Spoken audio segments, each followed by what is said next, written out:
So I think building an act is a really interesting exercise, and it's a lot of fun for me. It's one of my favorite things to do.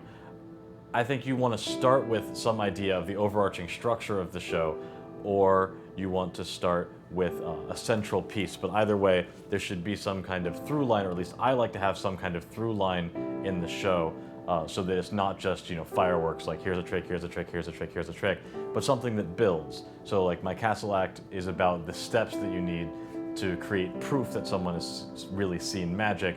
Starts off with something magical, and then a stronger trick, and then creating more cleanliness and putting in the psychology, and then finally giving them some impossible object that they walk away with.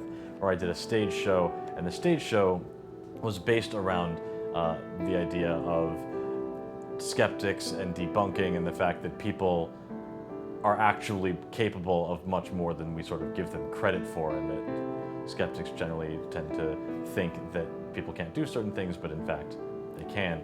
And you start with that, and then you build a structure that makes sense as a whole show. So there are a lot of ways to come up with new material, and I don't have a set way of creating new material for myself. It can sometimes start with an idea, an effect I want to see. Sometimes it starts with a really cool move that I like and I want to take advantage of. But people, I think, are intimidated by the blank page, right? People say that creative types love the blank page because it represents infinite possibilities. But personally, for me, a blank page is terrifying because I can't draw. I don't write by hand, I write on the computer. So the idea of a blank page and just starting from scratch with a pencil is scary to me. And I think a great place to start is by going through the books you have of your favorite people or the strongest material you know, and once you get a good sense for your own material, your own style, you can see in the books, this trick is great for me, this trick would never work for me. But then there's a third category of tricks that are really strong, and you recognize, wow, that's a fantastic trick, but I would never do it for this reason or that reason, whether it's a style thing or a methodological flaw that you see in the trick. And I think that third category of tricks is the best place to start, because I like to look at these things and say, can I fix the methodology that I don't like? What part of this don't I like? What piece of it is not working for me? Or what is the style here that I don't like, the presentational thing or the overall plot, and can I fix it?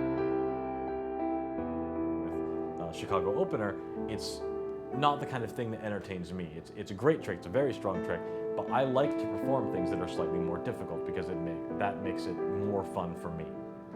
And because this was such a simple trick, I didn't do it until I realized that I could take all of the work out of it and put it in the spectator's hands. And that makes it so strong that it becomes a part of my real working repertoire. I don't have to do the magic at all, the spectator can do it, and it's a different kind of thing that I really like to do. Yeah, so I think there's a big controversy among magicians as to whether to admit that something is a trick or whether to always present it as magic. And personally, I fall on the side of, I'm perfectly happy to say that it's a trick. I freely admit that it's a trick, that it's not really magic. And in fact, in almost all of my presentations, especially in the stuff that I'm doing in my own hands, I'm very open about the fact that it's sleight of hand, that it's a trick, that it's not real magic. The only time I really say that something is magic is if I put it in the spectator's hands or if I'm being glib. But I think in our sort of society today, when you have cell phones that can do anything and you have ubiquitous internet access, and every day someone's creating some kind of new technology that just blows everyone's mind, that's magic. We experience things that are magical every day. And so I think it's more amazing that people still do things by hand. Like if you go and visit, I went to Toledo a while back in Spain, and you can see all these fantastic swords that they made in Toledo that are like hand stamped and hand engraved, or rather are not. You could buy them in the sword shop, and they're just made by computers or whatnot.